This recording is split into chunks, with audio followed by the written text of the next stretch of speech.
Hi, Janelle Schaefer here with Sheep Hill Herbs. Welcome to my channel. Welcome to another video. I'm so happy to have you here today. And before we get started with the video, I'm going to just go through my little spiel. So if you're new to this channel, I'm going to ask you to subscribe. This helps my channel grow enormously. You don't even realize how much it helps. And then also hit the bell notification button because that will let you know when I have new videos that have been created. And then after you watch the video, hit the like button, leave a comment. Again, this helps my channel grow. And then check out the description. In my description, I have links for things. I have links for Mountain Rose Herbs, which is a great place to buy herbs. They are a very high quality herbal company. Now, I always suggest getting your herbs locally or growing them, but there are some things I'm sure you can't get or grow, and they are a great company. Not super big, not super small, but very sustainable, very responsible. I love their company a lot. And then also my website, www.sheephillherbs.com. I have a blog over there. I have consultations that I offer, which are one-on-one appointments for things that you might be struggling with that you want to overcome with the help of herbs, and also diet and nutrition. So you can go over there, and then my newsletter is over on my website too, so you can sign up for that. Okay, so if you've hung with me this far, we're going to talk about creating new habits and having a new herbal lifestyle, and how you are going to do this, because it's not going to be an overnight thing. It's not going to be super simple, but I'm going to give you some pointers and tips to how to make a new herbal lifestyle. Let's get started. Okay, so creating new habits, I've heard different numbers that it takes 40 days to create a new habit. Maybe some habits can be created in that amount of time. I know I've created new habits in 40 days. Breaking old habits is different, and that is a harder thing to do. And I just want to encourage you that just to keep going, to keep trying, and tell you the ways in which I create new habits and break old habits. So if you have found my channel and you're trying to get healthy and you're like, oh, what are these herb things? And I'm interested in a new lifestyle and new dietary things. So I always recommend you start small. It's really easy to get your foot in there and you'll stay with it a longer term if you start small, rather than trying to tackle everything. Like, you might think like, oh my gosh, I'm overweight, or I'm eating too much, or I drink soda and I drink coffee and I do all these things, and you want to like stop them all at once. And I know that you really want to stop them all at once, but it's hard. And you more than likely hit walls and become frustrated and then give up and not do anything. So it's better to start one thing at a time, and then you'll build momentum, and maybe you can do two things at a time, and you just kind of go from there. But the first step, I would say, just starting small. Make little baby steps, and they will build on each other. If you were going to stop anything right away, my first thing is honestly coffee. Coffee is very hard on the kidneys.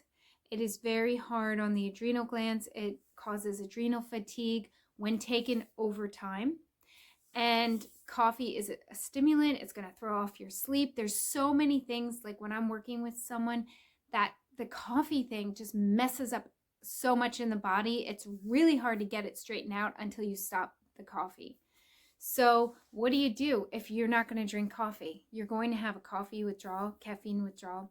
What can you do? Because once you don't drink that coffee, you're going to probably feel real lousy at first, really tired.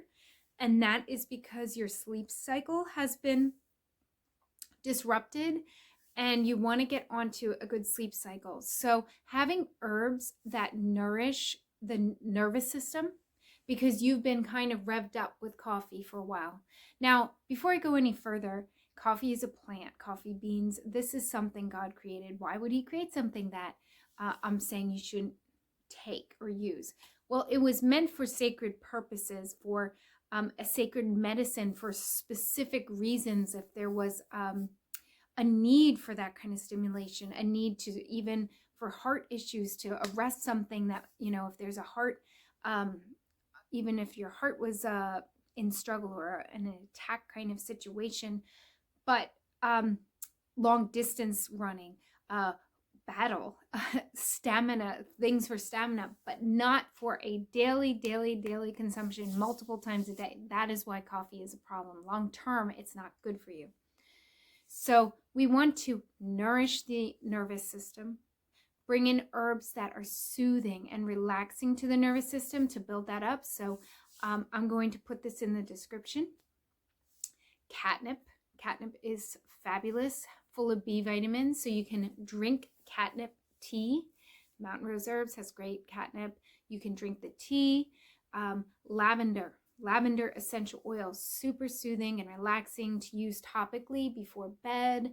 You want to put it in the air, diffuse it. Aromatherapy, you can put that on topically, rub it on your temples.